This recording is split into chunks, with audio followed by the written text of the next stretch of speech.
Welcome to the BiggerPockets Money Podcast, show number 236, Finance Friday edition, where we chat with Yourri and talk about setting yourself up for financial independence. Like, I used to have a motorcycle. I sold my motorcycle. I would love to be able to get a motorcycle again. I would love to be able to get my pilot's license and go flying on the weekend. And unfortunately, I tend to find that my hobbies are really expensive. So it's like, okay, I got to try to figure out which one do I actually want to, which one do I want to pursue right now? And then from there, kind of take it further.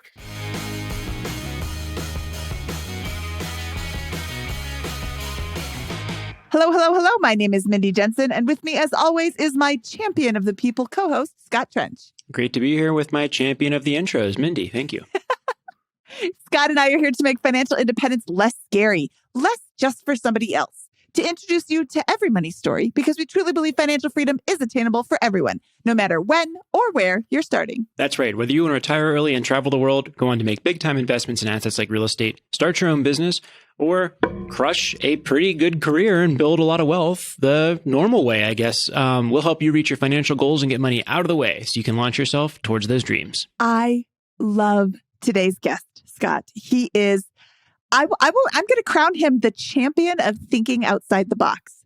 He has a unique way to heat his home, one that I have never heard anybody do before, as well as a great mind for research, which has developed or uncovered a lot of advantages for him in both in his job and in his investment strategy. I think that's right. And I think that makes the nature of the way we kind of guided his thinking over the course of the show so much more ironic, because he's so out of the box, yet the in the box, the out of the box or the in the box package for financial planning, I think, a lot of the traditional stuff and going back to the basics and really thinking about it the way that I think a lot of us are taught originally to think about it. I think the playbook of spend less, put it into tax advantaged accounts and build wealth over the long term in those areas really applies to him in perhaps a kind of a funny or ironic way, given all of his interests and creative ideas and all that kind of stuff. So I think it was a great episode. And it just kind of shows that there's a different playbook for every goal. And his goal, I think, is best served by the boring old-fashioned way to a large degree. I think you're right. There is a different playbook for every goal, but a lot of goals will have the same boring playbook. And that's okay. The best type of personal finance is steady and solid instead of super sexy, really risky. Oh my goodness, I lost everything. Like, it's super awesome to make $100,000 in a minute, but it's really, really soul crushing to lose $100,000 in a minute, especially when you don't have it to lose. So boring is the best. Before we bring in Yourri, let me tell you what my attorney makes me say. The contents of this podcast are informational in nature and are not legal or tax advice, and neither Scott nor I nor BiggerPockets is engaged in the provision of legal, tax, or any other advice. You should seek your own advice from professional advisors, including lawyers and accountants, regarding the legal, tax, and financial implications of any financial decision you contemplate. Yourri, welcome to the BiggerPockets Money Podcast. I am so excited to talk to you. Well, thank you so much. Honestly, pleasure's mine. I've been very excited. I've been more or less thinking that I really should apply to this, and I was surprised on how quickly it turned around and I got in it. So let's get started. I'm so excited. I'm so excited. I love your story. I love all of the possibilities. And you just threw another one at us, so I can't wait to jump in. Let's go on to your income statement and balance sheet. So what is coming in and where's it going? Yeah. So currently my yearly gross income is sitting at approximately $120,000 a year, which turns out around $10K a month gross. As far as what I see every month, realistically speaking, I don't exactly know that number right off the bat. And the reason is, at least in my case, budgeting has not always been the best for me. I tend to get super hyper focused on the numbers. So what I've chosen to do is take in this concept of the anti-budget, which means that I've simply automated all my investments. I've automated any sort of saving that I need to do, and anything that comes and is kicked back out, I utilize that for anything and everything that particularly fits within my life. So realistically, what's going out, I think that's probably best addressed through what's been automated out. I am doing around 13,500 in a 401k every year right now. I'm planning on bumping that up to the 19,500. This year I just needed a little bit extra capital, so I chose to not max it out. I max out my Roth IRA, doing $500 a month, split up weekly. Every month, I basically purchase around $80 of cryptocurrency. I have additionally a few different investment accounts, which we'll obviously dive into deeper. One is based on speculative growth. Another one is based off of running an options plan, which we can discuss further as well. I know in one of the other episodes, someone had mentioned cash secured puts and covered calls. So I do something very similar, and I would be happy to talk about that further. And then lastly, I have a dividend fund. So taking a look more at the value side, more or less acting as a hedge against growth stocks. We have this preconceived idea of what the market's going to do. I tend to be not necessarily risk averse, but I like to plan accordingly. And I can talk about my modified golden butterfly whenever you choose that we should do it. Now, as far as my liabilities go, I do have a few loans. An auto loan, which is $142 a month, a solar loan, which is at $192 a month, and then my mortgage, which is sitting at $1,372. And then I also have a loan from the Bank of Dad. When I first started graduate school, I didn't get paid for the first few months just because of accounting issues. So I had to, get some money to live off of. 0% interest, which thank you, Dad. I greatly appreciate it. But I'm doing my best to pay him back as quickly as possible. So I'm doing $500 a month until that's gone. So that should be gone in about 10 months. So beyond that, that's kind of it. I regularly pay my credit card, so I've never had a late payment on that. So I don't think there's no liability there. Well, love it. So I'm getting about $6,500 to $7,000 in free cash flow every month that's hitting your bank account. Is that right? That sounds about right. In fact, I use personal capital, so I can tell you approximately how much that works out in total cash flow every month. Between liabilities, I'm seeing, it's around $6,500. Okay, awesome. And then your net worth is somewhere in the ballpark of 50 to 100 grand. Is that right? No. So that's been kind of my we'll talk about that when we get into the investments and everything I do. About a little over a year ago when I left grad school, I was sitting at negative 3,000. And right now, as of this morning, I'm sitting at 131,306. Woohoo! Okay. And that's awesome. Sorry. Congratulations. That's a you. huge year.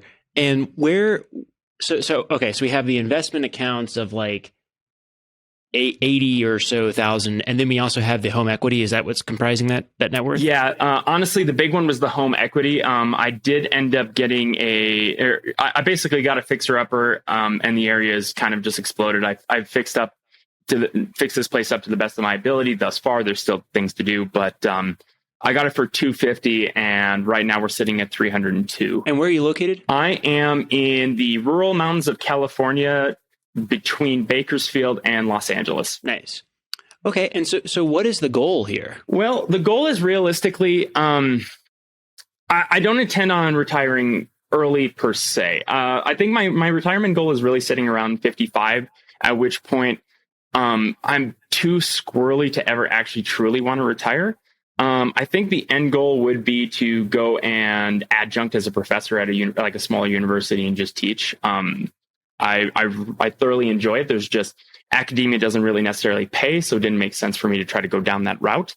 And then pursue my hobbies / kind of, I guess, giving back goal. And my giving back goal is to more or less run a ranch, like a rescue ranch, kind of as I go later in life. So unfortunately, that's quite expensive, especially since I've got some expensive hobbies, or at least I'd like to pursue some expensive hobbies. So at this point, it's maximize as much as possible so that by 55, I'm sitting at a pretty significant amount of money. Okay, so the goal is as much wealth as possible. You don't really care where, it's just that you have access to or can control a large ranch and be happy with the professor role. Correct. So I really went through and tried to make predictions on how much it's going to cost, which is something I'm going to mention later. And I came up with a value of my retirement account's going to have to be, at least in today terms, like 7 million, which makes no sense to me. But I tend to think I'm pretty decent at math. So I'm kind of at a loss. So I guess if that's going to be the case, I just need to pursue it and continue do what I do now, live like a grad student, invest as much as possible. And it's not like I'm uncomfortable by doing it. I still think I have a really decent, living situation. But yeah, I guess it comes down to trying to, I guess, further optimize my situation a little bit further, and maybe come up with or maybe realize that the way that I'm going about this right now doesn't make all that much sense. Maybe there's better investment vehicles for me to pursue.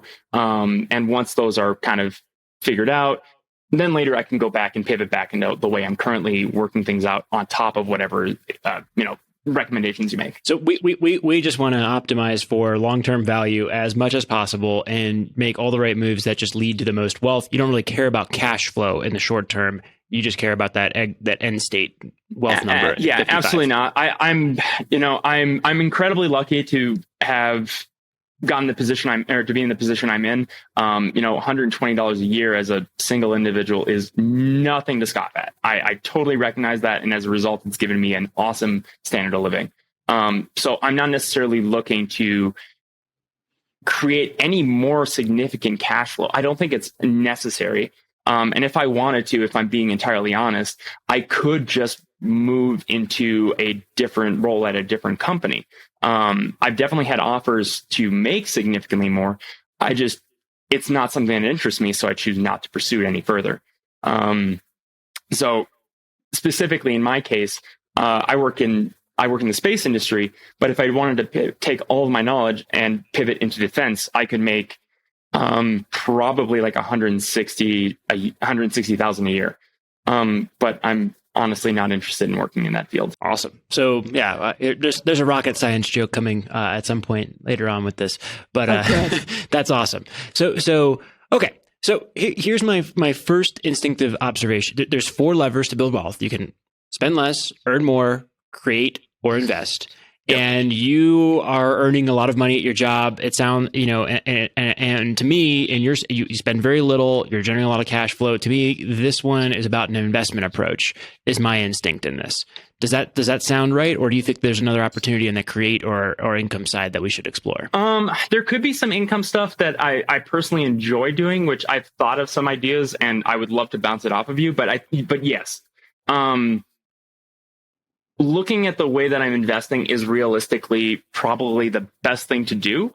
And possibly another idea, because I know that I personally have been called out by it, by my friends, and I completely respect them for their opinion on this. They definitely see me as a bit of a miser. So maybe I'm not necessarily, maybe I'm over investing at this point to a detriment, which sounds a little bit, it sounds crazy because obviously like this is an investment focused podcast, or personal finance podcast. And obviously investment is a huge portion of that. But maybe I am spending too much or not spending enough on myself and investing too much, and it's to the detriment. So I'd love to hear anything and everything. You definitely have room to spend a little bit more and still accumulate a lot of wealth. And your timeline is a very long one with this.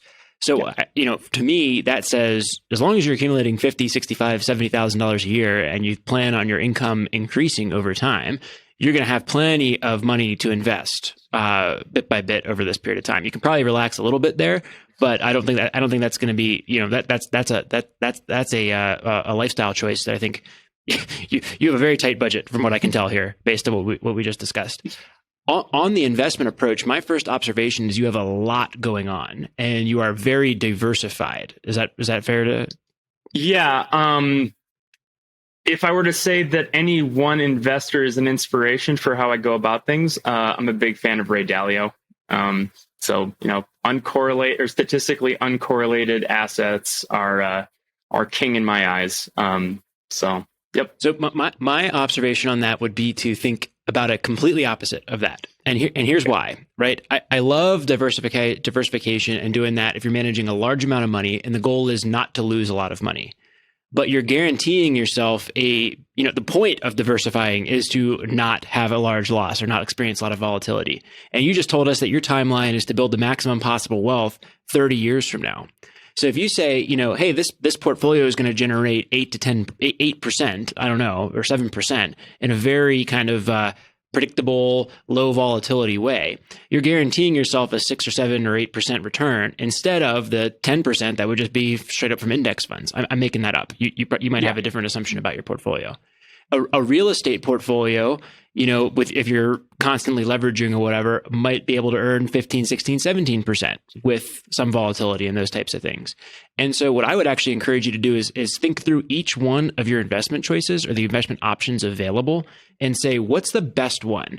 And I'm going to concentrate there for the next 2 or 3 years on that, because that is the mathematical best bet for this. And since you said, and you can always kind of, based on this, you might change your goals. You might be like, I actually do want some money in the meantime. And I don't like the going all in on one area with that. But that would be the first thing I would observe is mathematically, you're going to be better off if you invest in one asset class heavily and begin layering in this diversified approach later on as time moves on and you're moving closer towards that future state in 20 years. So what's your first reaction to that thought? No, I kind of, no, I agree with you on that, because there's definitely there's varying amounts of performance in each one of these portfolios. Some have like for example, my highly speculative fund until this week wasn't doing all that well, but then one of my big bets paid off.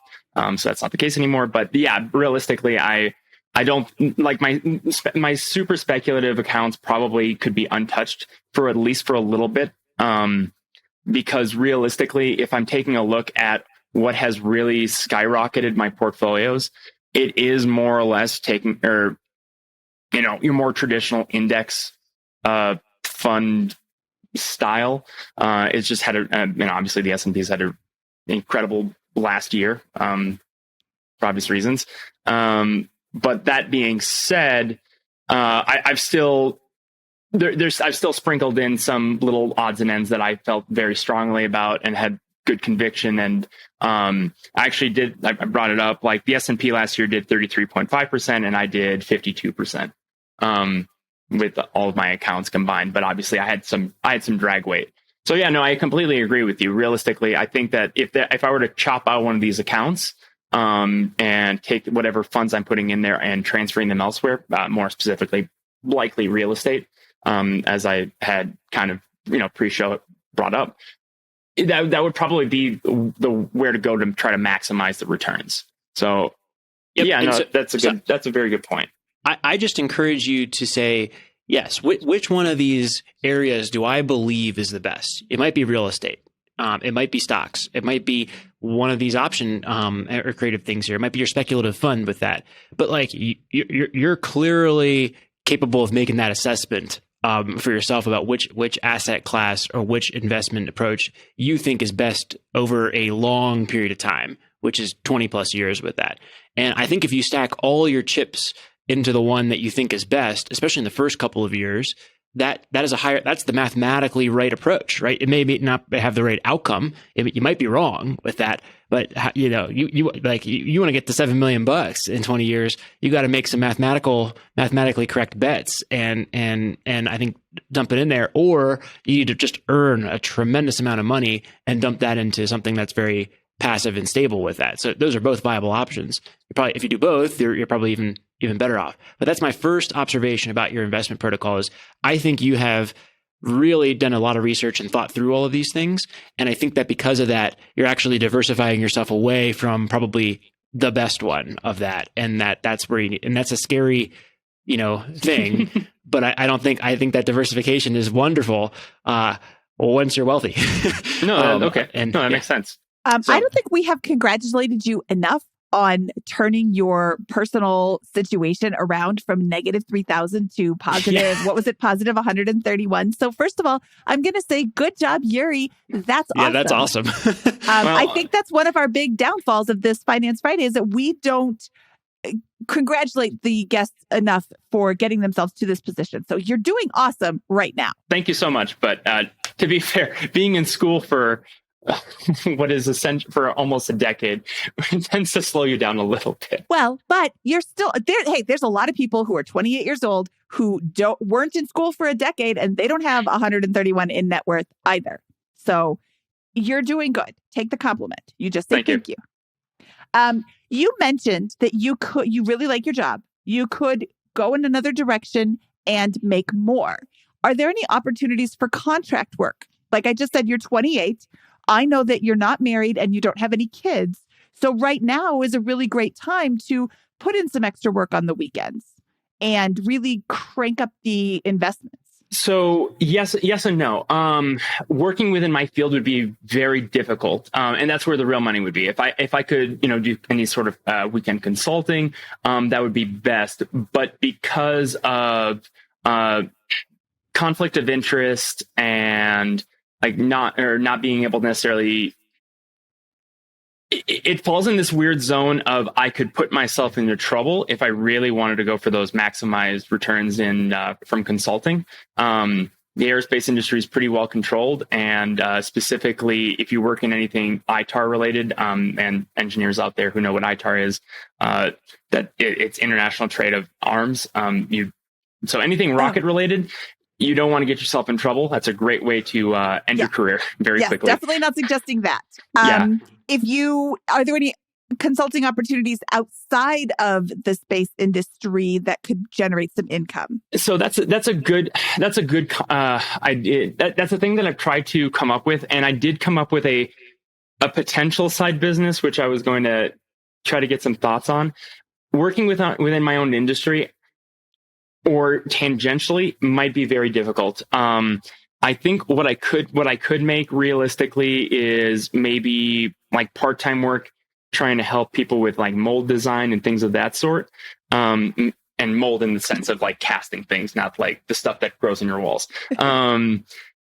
But it's once again in this weird situation of I don't know how much work there's going to be specifically out here. Where I work, everything's aerospace. So it would just be me going to try to basically help out a competitor or something like that. So I think I would really struggle with that. There are some options in terms of side businesses that could exist. One idea that I had was Twitch streaming, which I'm assuming Scott's familiar with since you're the video game guy by the sounds of things. Mm-hmm. So I'm with you on that as well. I'd like to play video games occasionally too. Twitch streaming kind of caught my eye, but not for playing games, actually for renovating my house. Just live streaming how I renovate and trying to teach people, little odds and ends and, why would I go about doing this? How do you go about doing this? And just teaching people different things. So more or less doing Twitch education. It's probably not going to make a huge amount of money, but obviously there's people who can make crazy upside if you just happen to hit it big. And if not that, the one that probably makes a lot more sense, but would require significantly more capital to do, would be in van conversion. The converted van market, for whatever reason, is absolutely bananas. And I'm pretty savvy when it comes to these sort of things. I'm one of those weirdos who love station wagons, and I had until recently when I hit a deer, I had a lifted station wagon, and I did the lift myself, funny enough. So I could get in van conversion, because I have access to very inexpensive vans being so close to the Mexican border. I could literally just go to Mexico and import in cheap cargo vans, so long as they meet regulations. What is your current salary again? $120 a year. And what would you be able to make if you switched jobs? If I went into the defense industry, I think I could feasibly make like 160 pretty quick here. How much would you be able to make from this one of these side jobs? One of these side jobs, I think, well, so if my math works out, I think I could maybe make around $20K a flip. And I think it would take me about 2 months to flip a van, start to finish. So I think feasibly, if the numbers work out, and I was a little liberal with the estimations on this, I think it's probably safe to say I could probably make like another 40, maybe 50 doing conversions and flipping them throughout the year. If I'm really successful, I could do a lot more. How much would you enjoy flipping the vans? Not nearly as much as building rockets. Oh, okay. I was expecting the opposite answer there. So, yeah. Yeah. I have a long sleeve shirt on, but I literally have the Saturn V rocket and the Apollo landing tattooed on myself. I'm a little bit space obsessed. Nice. Yeah. Well, and with the switch with the careers, would that mean you have to stop building rockets? Is that what I'm hearing? The payload would be different. Instead of people, it would be explosives, which isn't necessarily something I'm super keen on doing. I mean, I could do it. Don't get me wrong. The principles still apply. Everything that I've done now in the space exploration industry would directly transfer into building missiles. There's really no difference in other than how you recover the object and what you put in it. Within your current industry in space, is there opportunity to move jobs as well? There's definitely room to move up. I'm still technically a level 1 engineer. So there's definitely room for me to go up the chain. After this I would become a senior level. After that would become a principal. After that would be after that would be a specialist, then a principal engineer. And at that point, I could feasibly try to get a position as a director, which would be me running an entire department. And ultimately, that is actually the end goal. I have found that I really like not only the engineering side of things, but also the management and operations. So I would love to be able to run a department at some point or another. I enjoyed it when I was managing interns as a grad student, and I'm finding I still like it now. So I'm still relatively early in my career, and I'm still relatively low on the ladder. There is definitely room for me to grow. It's just that I could grow much faster in a different industry simply because I'm so highly specialized in a particular thing that would make more elsewhere. Yeah, I don't know how it works, how you're thinking about it, but I know that there's concerns there about like one set of work is furthering space exploration, the other set of work is building things that kill people with that. And so I know that there's a lot of nuance to that decision, and you have a great setup either way and a great career. It sounds like great career prospects in your current field or financial prospects in the defense industry with that. But is that kind of like maybe partially addressing the issue and the conflict around the decision? Yeah, that's really that is the root of the cause. Someone's got to do it, and I'm so happy that someone is willing to do it. I don't know if I could personally do it. I think I would struggle if I worked on the exact opposite side, like I was building ballistic vests and more of the protection systems. I would have absolutely no qualms against it. It's just kind of on the offensive side. I don't know. I personally struggle with it. So it's considering how happy I am at my job right now, I don't know if I would trade 40,000 for that, which sounds crazy for some people, but no, money is not everything. You have to be able to sleep at night. So I would absolutely say stay with what you're thinking right now. And you can always change your mind down the road if you turn no, of course. Totally, 40 of course. And you're like, you know what? I just want to go blow things up. Then you can go do that. I mean, war isn't going out of style anytime soon, which is unfortunate. Yep, exactly. So, but yeah. Here's my instinct, kind of hearing what you said, and this is not yet kind of where I'm at, but this is where I'm heading towards in my mind. I would love to know if you steer me back in the direction you want this to go with this. But I'm saying you're a year out of school, and you're incredibly advanced rocket scientist doing space. You're building rockets that are going to explore space with this. You just started in your career and spend very little and earn a huge income. And your career prospects are phenomenal within the current vertical, and you have options elsewhere from the income front.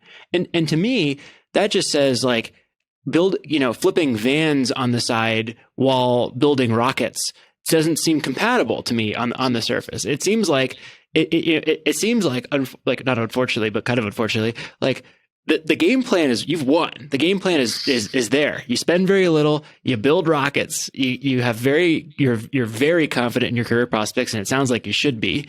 And I think a very boring approach is kind of starting to form in my mind, where you spend very little, you put it into the highest and best investment case, and you crush this career thing, and you're going to just build a tremendous amount of wealth over 2 decades by following the very simple basics of that plan. And I don't know, Mindy, I see you starting to look. What are you thinking about that? I think that you are right. I really thought when you asked him if he was going to like flipping vans, he was going to say, yes, it's my passion. And if that's the case, then try to flip a van and see what happens. Maybe you love it. Maybe it goes, instead of 2 months, it's a month and a half. Instead of making 20,000, you make 25. Maybe it turns out to be a really awesome thing. Or maybe it takes you 5 months instead of 2. You make $1,000 instead of 20. And you're like, you know what? I'm done. I don't need to flip any more vans. You have the benefit of youth. So you can try all these fun things and be like, oh, that didn't work out so well. Or, hey, this is great. I'm going to continue to do it more. You need ways to spend time that you enjoy, that aren't just nose to the grindstone, make more money, think about investments all the time. So I think you have a lot of options to explore.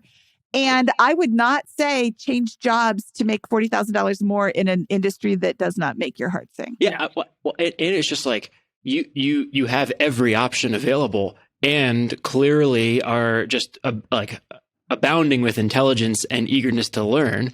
And to me, that combination goes right back to, perhaps frustratingly, like maybe a simple approach here is really good for a lot of these things with money, because the principles are so simple, and you're going to become so wealthy with that. If you were saying, hey, I want to come in and I want to retire in 3 years from my job. Okay, now we got a completely different discussion, and we need to begin building these other things. But if you're saying I want 7 million by 55, that to me says tax advantaged, simple accounts, or simple philosophy with that, 1 or 2 approaches that can be managed with that, and then go become that director as fast as you can by crushing it at work with this. And that's I got to imagine that's a 200, 250 plus income position with probably solid bonus potential and those kinds of things. And game over. You're going to have much more than 7 million, most likely, if the market continues its historical performance over that period of time. And that's you're probably like, no, I've got 50 million ideas on how to do this. They're probably all really good. I just wonder where that allocation of your time and capacity might be best spent based on that. What's your reaction to that? Yeah, no, I think you're nail on the head. Yeah, my brain's a little bit goofy at times. So I tend to, if it's not clear enough, I'm bounding with energy, and my mind is even faster. So that can be a bit of a distraction at times. And yeah, that's probably what it comes down to. I probably am overcomplicating things pretty significantly, if I'm being entirely honest. Listen to Scott and I not argue with that. I didn't say that. But Yeah. you're overcomplicating them in a good way. It's not like you're overcomplicating and, you're like racing to the bottom. You've got a really great position.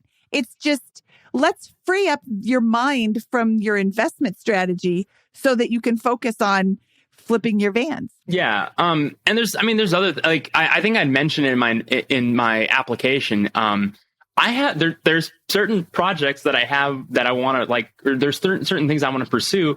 And at least right now, like, because I'm investing so heavily, I'm still not necessarily having access to those funds in such a way where I can like, the big one, for example, is my pilot's license. If it's not clear by now, flight is pretty cool for me, and I would love to be a pilot. Like, but it's an expensive thing to do. It's, between ground school and actual flight hours, if you can find reasonably priced rates, it's still almost, it's almost a $10,000 cost. That's nothing. That's 1.5 months of your free cash flow. Yeah, fair, true. It seems like a lot because you just came from 0 last year, right? And you're now at 131. But like, now you're in a different place now. You're not a student. You're a full-on employed rocket scientist probably doing pretty good at your job. That to me sounds like a perfectly reasonable. Now, again, if you were saying I want to retire in 3 years and I want to create a bunch of cash flow, then no, now is not a good time to get your pilot's license. But if you're saying I want $7 million in wealth in this point in time, like, dude, you are crushing it. You're going to accumulate 50 grand in the next year without, really trying on this. You can take a small percentage of that, get your pilot's license, still invest, and become a multimillionaire. As long as you're focusing on that career or moving that thing forward, you're gonna be great. We just don't usually have folks coming on saying, I want to build a several million, a mid to $10 million net worth over a 20-year period. With that's one you can model out and go after, and like, dude, you can have a great life the entire time and crush it your career with the things you want to do with that, which is hopefully good news. Yeah. And to be fair, I think a majority of that figure I came up with is because of where I would inevitably like to live, is just expensive. And it's only going to probably get more expensive. Like I don't do too hot in the sun. I don't particularly care to be in a place where I walk outside and sweat immediately. My ideal environment is like as close to the Canadian border as possible up in Washington.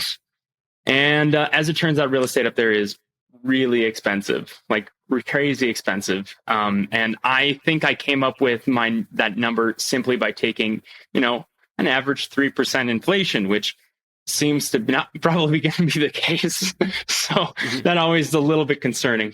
Washington, does it have to be Washington? Could it be Idaho? Could it be Montana? I like Montana. The big thing is I love the concept of living in like a deciduous rainforest. So okay. Rain and fog, if it could be 60 degrees, raining every single day of the year, I would be the happiest camper there is, which sounds nuts to most people, but I love it. Great. It doesn't have to make sense to anybody else. It only has to make sense to you. Yeah. So, okay. And is that where you would have your rescue ranch? Yeah, I'd love to have have some acreage up there and just be able to like adopt senior dogs. Like that's the big thing. I just want to be able to continuously adopt senior dogs.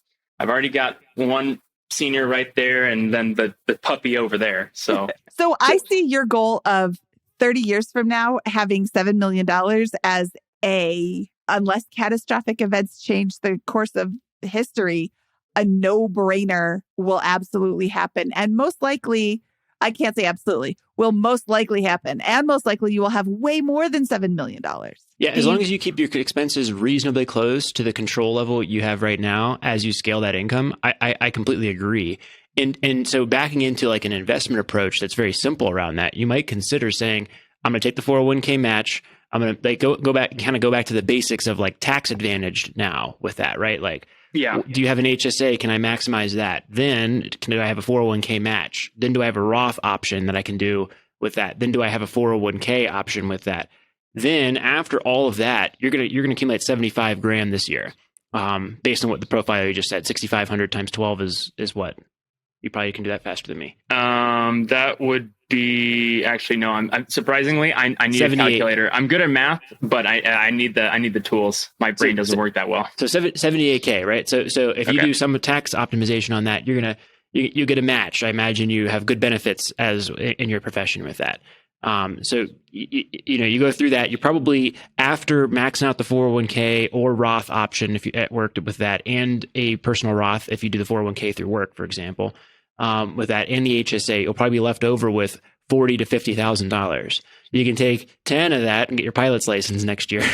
Got it. And then you have $30,000 to invest in a real estate deal or into your after-tax brokerage accounts with that. Now you've got a very simple and boring investment strategy with that allows you to kind of focus on one of your passions or hobbies. I was also like Mindy expecting you to say, "Oh, I love building vans. It's like my favorite hobby." Oh, if that's not it, then maybe we got another hobby that maybe makes money or maybe doesn't with that.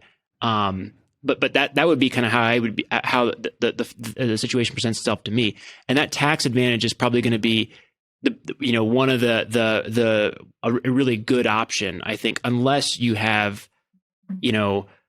a desire to get right into real estate, for example, and you would need the bigger down payment in the short run for the first or second property with that. But what does that sound like? No, that makes complete sense. I do have actually a follow-up question afterwards. Because real estate is something I'm interested in, genuinely interested in. I think I would probably take a different approach than most people. I actually intend on taking 0% of the cash flow from them. And just dumping them right back into the actual properties. I don't, for me, it's going back to how I mentioned, like, I like the concept of Ray Dalio's golden butterfly. Normally those include bonds. I'm not too keen on bonds right now. But bonds, more or less, it's an uncorrelated asset and a hedge against inflation. And I see real estate doing the exact same thing. The golden butterfly concept? Yeah, the golden butterfly golden butterfly is a portfolio where you find 5 uncorrelated assets and you build a portfolio that is 20%, so equally weighted across. And what you find is in downturns of one, the others aren't affected because statistically they're uncorrelated. So in his case, he would normally do, it was stocks, bonds, gold, and then I can't remember the real estate through usually the form of REITs, and then something else, and I can't remember that off the top of my head. But I wanted to kind of take that same concept, modify it to something I'm more comfortable with, and then go from there. Statistically, real estate's uncorrelated from the stock market, so it makes complete sense to use that as your inflation hedge. So that's why I really, really like it. Plus, it's a good tool, and people tend to be when they get into real estate, if they are successful at it, they tend to be really successful down the line. I think that's a great approach. I think it makes a lot of sense. Once you cross the $500,000 to $1 million net worth mark and start wanting to grow your portfolio modestly and diversified with that, to me, but I just don't think that's an option for folks in the early days if you want to, try to maximize long-term performance with that. So I think that's a good debate you should have with yourself on that one about whether you want to put, whether you want to follow the golden butterfly approach and that diversified approach in the early days, the next 3 to 5 years, and maybe begin working towards it, or whether you want to put it in place right away, which you're currently doing, but that might, that guarantees you the modest returns rather than that makes complete sense. Yeah. I mean, I'm young, just take on more risk right now. It's okay at this point in time. So I have a comment, and this is just an observation. I am not giving you advice on how to run your investments, but I'm slightly older than you, and I have 0% of my portfolio in bonds and 0% of my portfolio in specifically on purpose in dividends. Through my index investing, I have dividends, but I have purchased no stocks specifically because of dividends. I think that growth stocks is the most option for growth, which is the dumbest statement I think I've ever made on this show. But that's what statement. I'm in it for. Growth stocks have the most potential for growth. So that's where I'm at right now. I also want to introduce you to the concept of the rule of 72, which I'm sure you already know about because you know everything. But you have at age 28, the rule of 72 means that approximately every 7 years, your investment will double if you're getting a 10% return. So and there's other rules involved. Google it. You'll get a lot of information. But at age 28, you have $131,000. At age 35, you will have $262,000. 42, $524,000. 49, $1,048,000. Where's my zero? Yeah, $1,480,000. 56, $2,960,000. And by age 64, $96,000. $2,096,000. Yes. Hold on, I'm not. So, but I love where you're going with this. Yeah. Age 64, $4,192,000. Yeah. Oh, yeah. Okay. Well, you get the point. You're going to have $4 million by the time you hit age 64 if you don't put any more money in. Are you really going to sit there and not ever invest another dime? No. So look at how much money you're going to have just by putting it in the stock market, assuming that it gets a 10% return and all the rule of 72 stuff. You're actually going to hit on to a point where you're like, I have so much money, I don't know what to do with it. You know what's the worst part about this? As soon as my friends listen to this podcast, they're going to be screaming, I told you so at me so much. No. Oh, no, your friends are wrong. I hope they listen, and I hope they hear me say all of your friends are wrong. I missed this part. He is not investing too much. I think that you have fun, right? Do you feel deprived, Yourri? Well, I mean, I live out in the middle of nowhere. There's nothing. I think the closest Walmart's 30 minutes away. So there's not much to do. It's work on the house and play with the dogs. And then play video games, of course, with my friends who live throughout the country. But do you feel deprived? Would you rather live someplace else? Would I rather live closer to a city? Not necessarily. I'm not necessarily I tend to get claustrophobic in cities. Would I like to have more toys? Which, sure, I would love. Like, I used to have a motorcycle. I sold my motorcycle. I would love to be able to get a motorcycle again. I would love to be able to get my pilot's license and go flying on the weekend. And unfortunately, I tend to find that my hobbies are really expensive. So it's like, okay, I got to try to figure out which one do I actually want to, which one do I want to pursue right now? And then from there, kind of take it further. Turns out there's not all that many activities in the desert unless you're into dirt biking and dune buggying, which I'm not really into. Yeah. Okay. In that case, I generally agree somewhat with your friends to a limited extent on this. And here's why, right? Because Mindy just said your net worth's $131,000 right now. You invest that at the rule of 72, you're gonna have $2 million. You increase. So let's say next year you invest $60,000, right? Or half of that, $65,000. Right. Yeah. Now you're going to have another $1 million or a little less than $1 million layered on top of that at 55, 56, right? According to this. So that's $3 million. Then you do the same thing again the year after that, you're going to have 900,000, right? So you only need to kind of keep the investment profile alive and keep control of it for another 5-6 years, the way that you're with your current spending. And if you get a raise next year or bonus or any of this, you're going to be able to sustain that level of investing most likely in there. Now, you want to be conservative, but you're way, way farther conservative than you need to be to get to 77 million by age 55 with your current approach with this. It's not, again, we're often talking to folks who want to retire in 3 to 5 years. And so that's where we need to get really aggressive and keep the foot on the gas with where you're spending and how you're investing, and maybe consider some of these alternative investment approaches. But with your goals, you are so good from where I see that you can kind of just like live your life and love it in the meantime, and you will definitely be, you have a very high probability of becoming pretty wealthy by that time point you want and get your pilot's license as well in that. Okay, so I'm going to tack on to what Scott is saying. What I'm hearing you say, because I do agree with Scott, but what I'm hearing you say is that you like your life right now.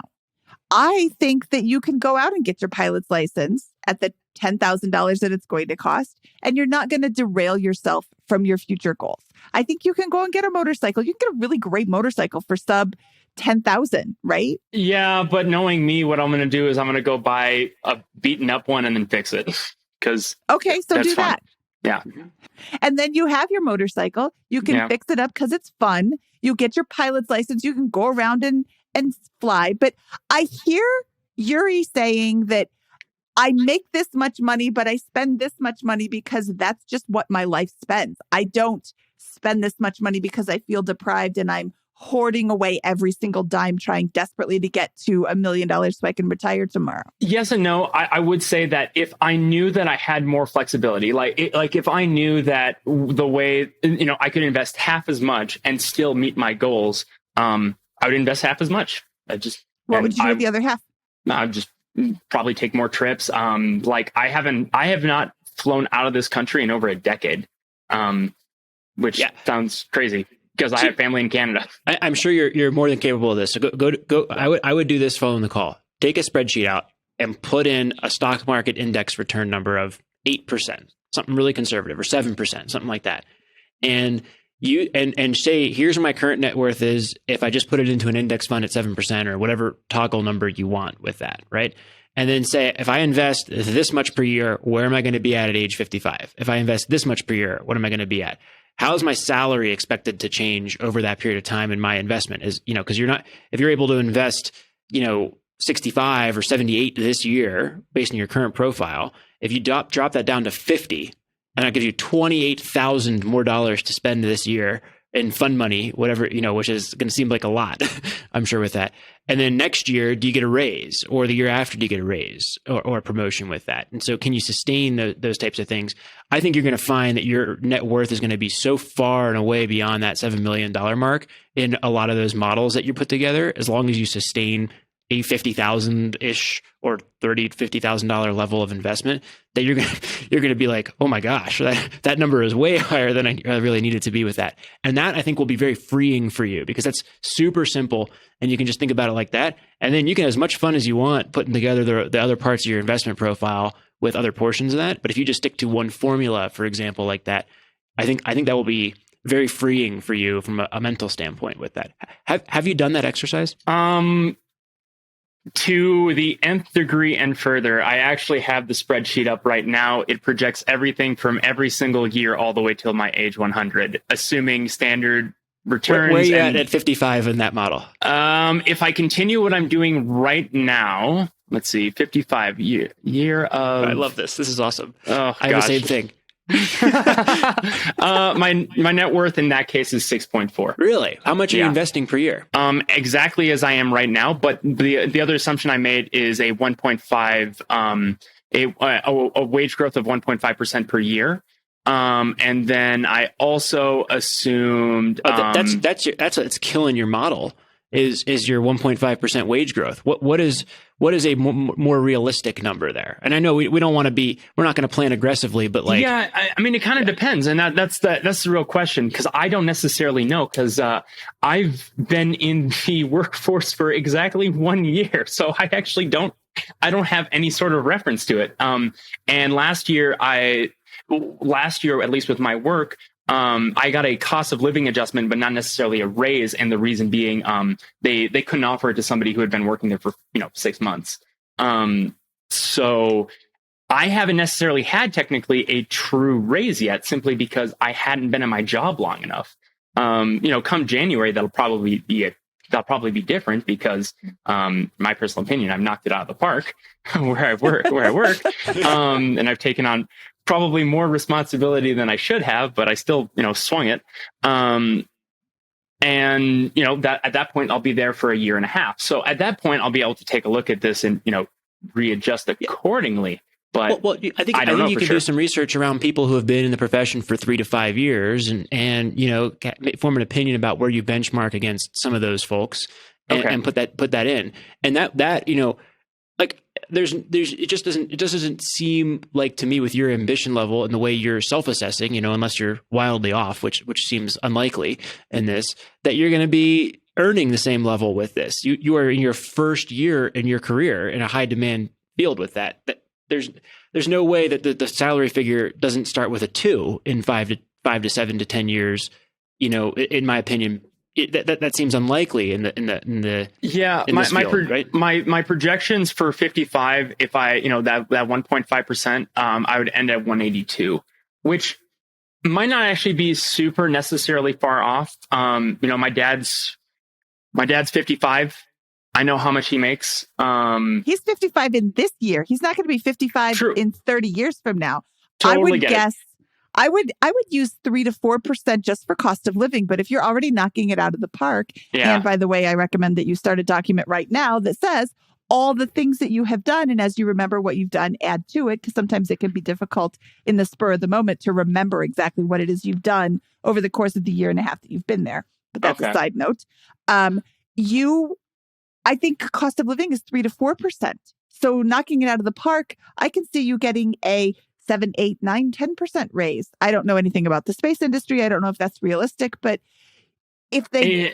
It tends to not work necessarily that way. Once you get to like this area of engineering, it tends to, you start a little high and then you kind of sit there for a pretty reasonable amount of time. Like for example, my dad works in defense. So by every definition, factoring wise, he would be making more than me, which he is. But at 55, he's not making 182.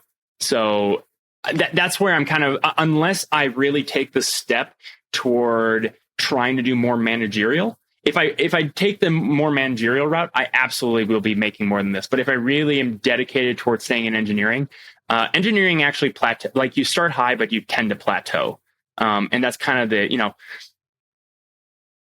that's kind of the weird situation. But yeah, if I switched fields, I would. 10% is easy. I'd probably do more than that. If I'm being entirely honest. Well, my instincts, without going too far into the model, tell me that you've got a really conservative model to get to 6.4 million. Is that? Would you agree that that's potentially fair? Yeah, it is probably overly. It's probably overly conservative, and there's no doubt about that. But I guess that's just my change the wage inflation to 2.5% for me. Okay, will do. I am changing that to 2.5 right now, and we are pulling that across. Auto populate. How many times have you had somebody run their spreadsheet? Never. In front This of is fun, but we do it internally at work all the time with this stuff. What's your net worth at 55? Yeah, my new net worth. If I do 2.5%, I'm sitting at 6.7. But there's some other things to fiddle with there. But I think the bottom line is, I bet you got a really conservative model here. I bet you're gonna outperform that. I bet you can relax a little bit on some of the spending there. And I think I would strongly urge you to consider the best investing approach, or 1, 2, or 3 of those in the early years, and then work towards potentially that butterfly methodology longer term.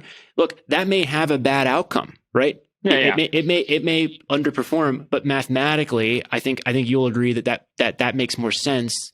I imagine you might come to as you noodle on it, to think that I may as well make the best mathematical bet here, and then optimize into the protection mode long term with that. No, that makes complete sense. There's a few of my accounts that are probably more trouble than they're worth, because they do require me to actively manage them. And I love my job, but I'm not looking for more.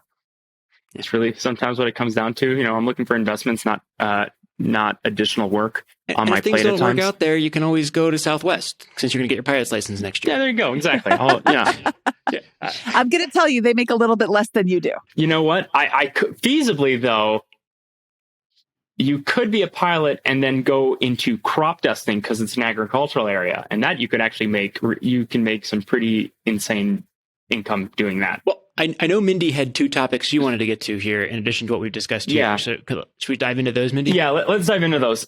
So my super fun ways of going about coming up with additional things and additional tax savings. And this was brought up into my mind because last week's published episode, at least from whenever we're recording this, the other individual and her husband had solar panels.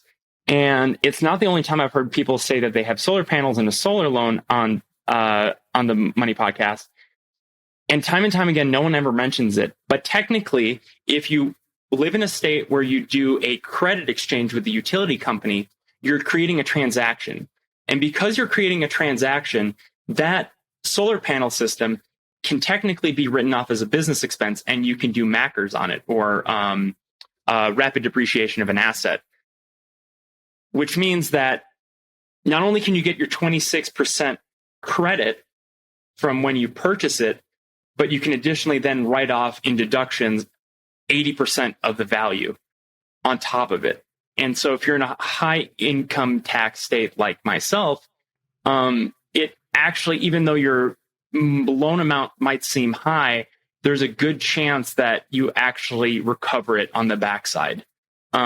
Which is what I determined. Because of that, those deductions every year, how much I'm making and whatnot, it actually works out that instead of paying around $100 a month for electricity, because electricity is expensive out here, it's closer to like 65, 70, projected out. And then on top of it, in my area, power outages are so common that when I had my house reappraised recently to get the PMI removed, they determined that the cost of the panels would be a 100% return on investment to the value of the house. And you're in a sunny location? I have a nearly 90 sun score, which means that I am producing significantly. I only use about 25% of the power I generate. And you sell it back to the yeah. So now I'm getting paid around $60 a month right now. I misunderstood. So instead of you spending $100 a month, you are getting paid $60 a month for your electricity. So instead of spending $100 a month from the utility company, I instead got solar panels, which cost me $192 a month. But if I once with the credits and the deductions, I should feasibly be able to bring that monthly cost down to, and then with whatever cash back. Well, the cash back's a little difficult because we're actually doing a credit exchange. So in the winter, when I'm not producing power, I still have, I still am just exchanging those credits. So it really works out to, I'm basically paying around $65 to $70 a month after those deductions come back my way. So It's just, it's deferred. At the end of the year, when I get my taxes back, my tax credit back, then I get it there, unless I do much better tax planning, which, you'll probably be proud of me. I've always done my taxes on my own because to me, it's a game of optimization and I love doing it. But now it's getting way too complicated and I'm just going to hire a CPA because it's so far over my head that I'm just not comfortable taking this on any further. Okay. I want to say, yes, when you are a student and you have one source of income and you don't have any deductions, if you can figure out TurboTax, and you can because I did it, you should do your taxes by yourself. But when you get all these weird credits and all this like funky stuff, and you're making enough money that you can hire somebody and it's not going to be any sort of even line item on your budget, you should absolutely hire a professional who knows what they're doing, who can help you optimize your taxes. In many cases, they are saving you way more than it's costing you to pay them to do the taxes. So that's awesome. And then I'm going to super smoothly segue into, hey, do you do anything fun with that extra electricity that you have? Yes. During the winter, in fact, I heat my house because I live in an area where I'm so off grid that my house is fueled by propane and wood stove. So during the summer, I have to cut wood, which is annoying. And I don't feel like spending $1,000 of propane every winter. So instead, I mine Bitcoin, which sounds crazy. But for those of us who don't know what mining Bitcoin has to do with heating your house, can you share? Yeah. So a GPU, for all intents and purposes, if you let them run at max and you don't care how efficient they are essentially a glorified space heater, which works really well when your house doesn't have vents on the second floor. So because I'm working on my computer anyways, I mine Bitcoin. It produces a significant amount of heat. And then it works out that because assuming as long as Bitcoin doesn't go back below, I think like 17,000, which regardless of your opinion, I personally don't think it is, but to each their own, I'm still up ahead. And if it does go below that, then I still have cost savings because it's less expensive than propane at the end of the day, which is crazy expensive. I really wish I was on nat gas, but the SoCal Edison is not willing to run pipes up a mountain along a fault line. Just for you. Yeah, exactly. So how many of these graphics cards do you have running? I'm running 4 at a time, but I've chosen some older units, which I know are significantly less efficient, which sounds once again crazy, but so you want the heat. I just want the heat, which that doesn't make it. And people could be like, "Oh, just run a space heater." But that's wild. But I think that my personal opinion, space heaters don't pop out an asset that could potentially continue going up in value. That's the difference. And if it doesn't go up in value, then fine. I just have a glorified space heater and I got nothing out of it. I love that. That is super creative. So yeah, that's super creative. I'm going to throw a shout out to Alex Wald, who used to work at BiggerPockets. He said his biggest regret in college when he had free electricity was not mining Bitcoin. So same. How long does it take to mine a Bitcoin? Because I don't know anything about this. I know that's shocking with the way that I phrased that. So let me rephrase that. I'm mining cryptocurrency. I'm mining Bitcoin is just an easy way so people who aren't familiar with the space just understand. What I use is a pool miner. So basically, I'm renting out those GPU units to people around the world at a rate, and then they pay me in Bitcoin, and they're choosing to mine whatever particular cryptocurrency of the day is being mined. Okay. I don't care. I'm agnostic to whatever they want me to do, but they're paying me a rate. So while I'm heating my house, my graphics card are producing assets for me. How what's the dollar value of the Bitcoin one might mine on a cold winter's night on a California mountain using 5 GPUs? Those GPUs were producing me before we were at these prices back like last winter. I was making around $200 a month. All right. Yeah. So not bad. And what's your electricity bill on that? I don't really know. Well, before that, I was paying around, before I had the solar, because that was installed during the summer, I was paying around $54 for that. So, arbitraging, I was making about $150 a month just from heating my house. And would one be able to do better with more efficient GPUs? You could make significantly more money, but you definitely would not have nearly as much heat, which is my concern. So how about this? Get another machine that generates that is faster to make more money while you are also heating your house with the old units. It would work, except for now it probably, because of the global silicon shortage, which is what's causing the weird fluctuations in cars, that the silicon shortage is also affecting the GPU market, which Scott 100% knows unless you're on console. I'm assuming your computer. Yeah, I'm a computer. Okay, so he knows 100%. The graphics card prices right now are so astronomically inflated to the point where it doesn't actually make all that much sense. I actually got in before this occurred, so I bought things when you could actually buy a deal.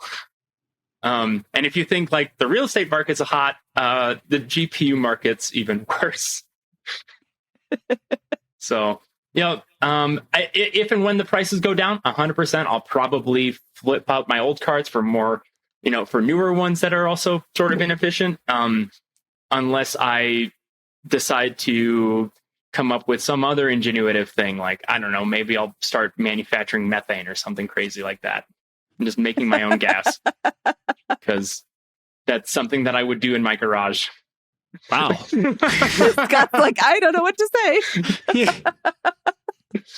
Yeah. Do you have a methane tank under your house? I mean, how do you? You could feasibly do it. I mean, I live in a community with a lot of horses. I don't manufacture methane intentionally. I mean, you could. I live in a community with a lot of livestock, so livestock produce something that creates a lot of methane. So I could technically use that, harvest it, and then when that's done, use it for composting. Yeah, use that for my garden and whatnot. And just, I'm eccentric and weird, and I love it. And I come up with these weird ideas. So regardless, I could do that, but I'm going to not do that because there's probably safety issues with it. So so for all intents and purposes, I'm just going to keep GPU mining for heating my house because it's making me money and I'm not burning through propane at a ridiculous rate. I really think you're in the right profession, Yourri. This is awesome.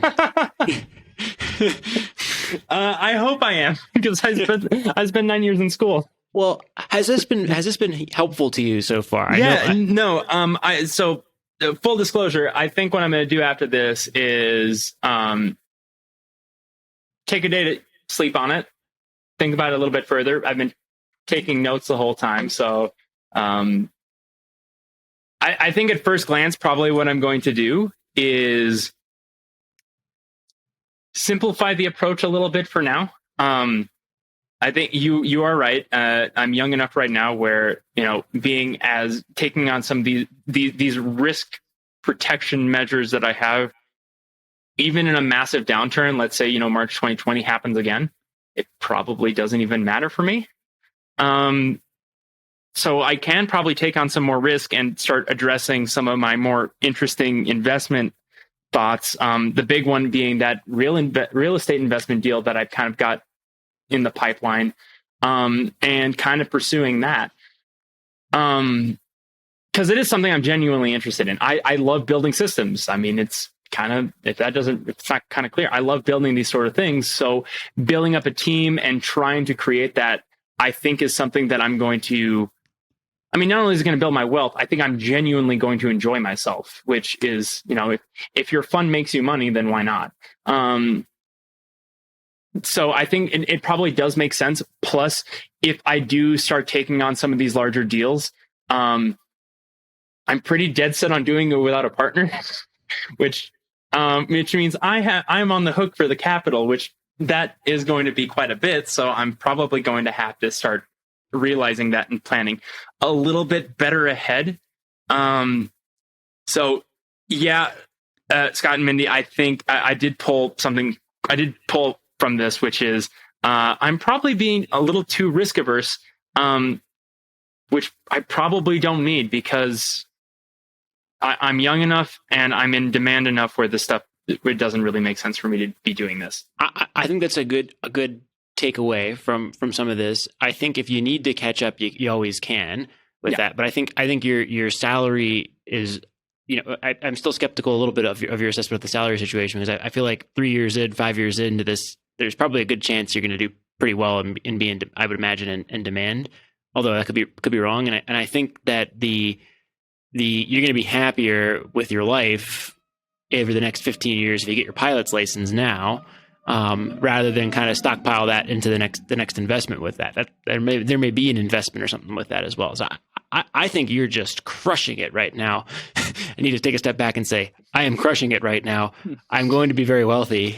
I'm probably going to sail well past that $7 million mark if anything goes well with a couple of these things. And I think that would be how I would be thinking about it, I think, personally. Well, I appreciate that. And I think at this point, I think I'm doing a lot of things right. I think that's, and I think there's probably things I'm doing wrong and I'm not even conscious about it because I'm so hyper focused on what I'm doing. And I don't know, those will pop up over time. But yeah, I think you're right. I should probably focus in on some of the things that are going to be better generators for me at this point. The dividend fund could probably go, as much as I love it, because it's Mindy, I don't know if because I didn't show what was in it. It's not actually it's not dividend stocks. It's not like your classic values, your Colgates or anything like that. It's actually covered call strategy based dividends. Okay. So things like QYLD, XYLD, BST, and BST actually beat the QQQ over the past decade. So things like that. So they're still growth focused, but they're going about it differently. It's an ETF that does it via options trading, which I'm not. I'm really good at the sell side and terrible at the buy side, so I'll let someone else do the buy side for me. I'm still apprehensive on getting rid of the dividend fund simply because I think that, and please correct me if I'm wrong. I won't be able to pull any of my retirement funds if let's say one day I change my mind. I'm like, I've had a good run. I want to retire early. I'd like to make sure that I have some extraneous baskets that are bringing income. And if it's not, real estate will hopefully and should be there. But I guess I'm apprehensive on putting all my chips in said basket. I just encourage you with your language choice. Like, you're not doing anything wrong. There's no wrong choice here with that. So there's no, it's not like you're doing something wrong and have something to correct. I would just think about it like this, like you need after-tax investments. And the reason you need them is because you are able to stockpile so much wealth on an annualized basis, on a go-forward basis from now until the time you stop doing your job or similar, that you're going to be able to max out your 401k or tax-advantaged accounts and have $30,000, $40,000, $50,000 per year left over with that. So in practice, that's not actually going to be an issue. Like most folks, many folks we talk to are struggling to save $1,000, $2,000 a month. And there is a hard choice there with that. But you can march right down the list with a tax advantaged approach and do all that other type of investing with that. And my bias would be, unless you're trying to be an entrepreneur or start a business, or you really want to stop doing what you're doing and go into the van or one of these other side hustle ideas, then and you really want to do this until 55, then why not do the tax advantaged approach? That's kind of like boring, basic 101, formulaic, long-term tax advantaged investing approach with that. There's a lot to like about that as a component, because you can still do the real estate on the in addition to that. That's how I think about it. I have one more question, and it's actually it's due. So once again, doesn't surprise you. I did a fish and frontier analysis on my 401k and like all the different options, and I was like, this is what I want, and figured out exactly how to distribute it. But my immediate reaction when I saw my salary, because I wasn't expecting that, I was expecting significantly less initially in my offer, was I should probably go the trad route, traditional 401k, since I'm in a really high income tax state. But I have the Roth 401k option. I don't know if it makes sense for me. But then again, if next year I have as many deductions as I'm expecting, there's a good chance that I would fall into that category. But I guess I just don't know, like, it's kind of in this weird situation of I don't know what to do at that point. Do you want to live in California at 55, 65? Probably not. Honestly, if I'm being entirely honest, depending on, what happens with my health, I'm a Canadian citizen, so I could just boogie on back to Canada. If that's a huge concern of mine, because I'm originally from Quebec. I don't know. Do the Canadians pay more or less taxes than Americans? It depends on where you live. Okay, so the question is, do you think you're paying more taxes now or going to pay more in retirement, right? And my view, because I'm slightly arrogant and I'm starting young on this, is that I would be paying more taxes at retirement age than I will today. Because let's use this example. You want to have a $7 million net worth. That means that you're going to ultimately you're going to realize, even at the 2% rule, $350,000 annually on that $7 million net worth, right? So that's going to be realized in some form. So if you believe that, you're going to be earning more income, even inflation adjusted, or perhaps very close to inflation adjusted at retirement than you are today at 55. Yeah. With that, and even more potentially in retirement with that. And so my bias is I like the Roth 401k for folks that are younger in most scenarios, and I personally invest in the Roth 401k myself because of that dynamic. I believe that the odds of the federal government raising taxes over that period of time is more likely than them lowering taxes, and that the odds of me having more income, even on an inflation-adjusted basis, at that point is higher than they are today for me. So that's why I like the Roth versus the 401k, even though I, like you, am in a little bit of a higher tax bracket today. So actually, funny enough, while you mentioned that, I pulled up Smart Asset.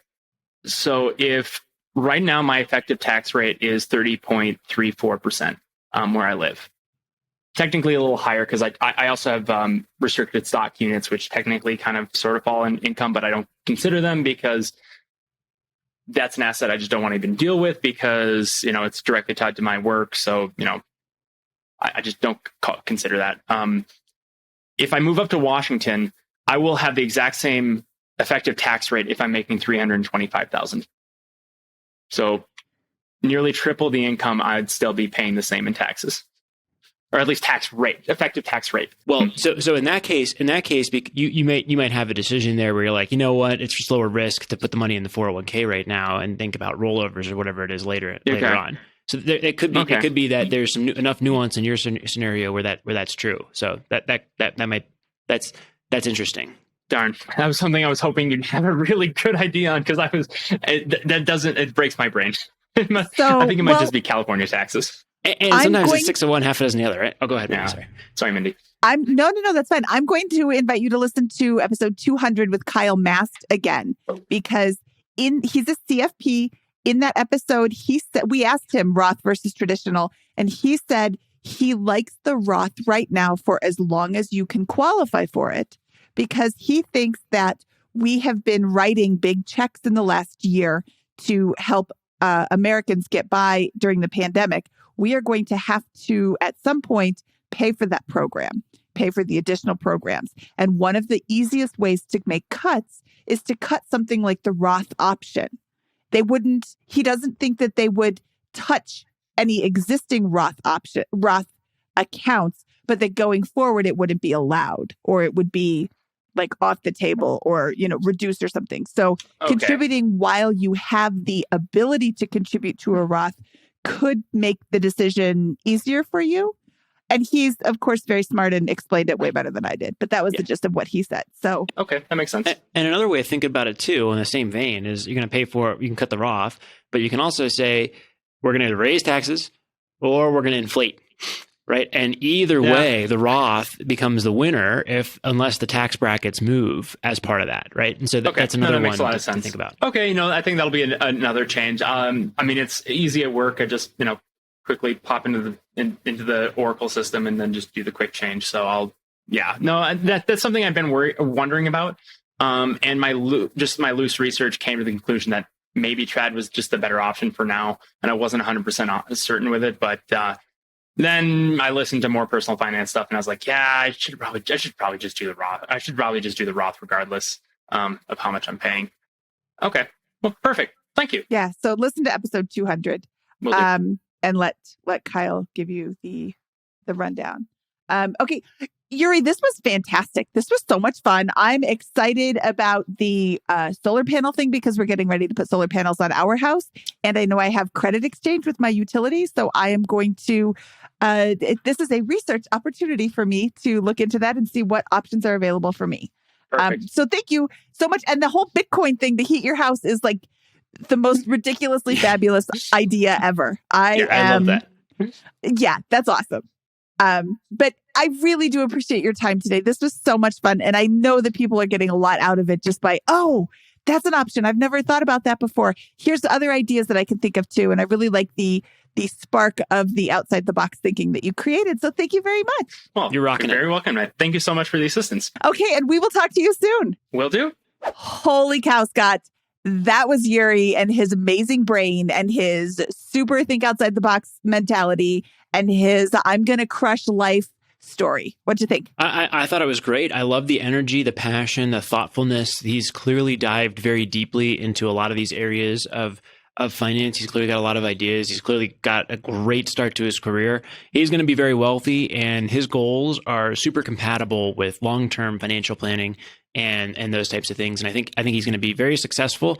And we just need to simplify a little bit. and I think he should feel free in this particular case to maybe pursue a little bit more of those interests on the side, like that pilot's license or some of those things as well, given the crazy strength of the basics in his financial position. Yes, I 100% agree. He's doing really well. And I think that a lot of people get so focused on the end goal, they forget to live from now until then. So absolutely agree that he should get his pilot's license. He should get a motorcycle. He should go do a lot of fun things and enjoy what he's doing while also keeping in the back of his mind, I need to save money for the future for my rescue ranch at age 55. Now, I do want to acknowledge one thing here where, we're wired, he and I are probably wired a little differently with that. Like when I was kind of just getting started out in my career, it was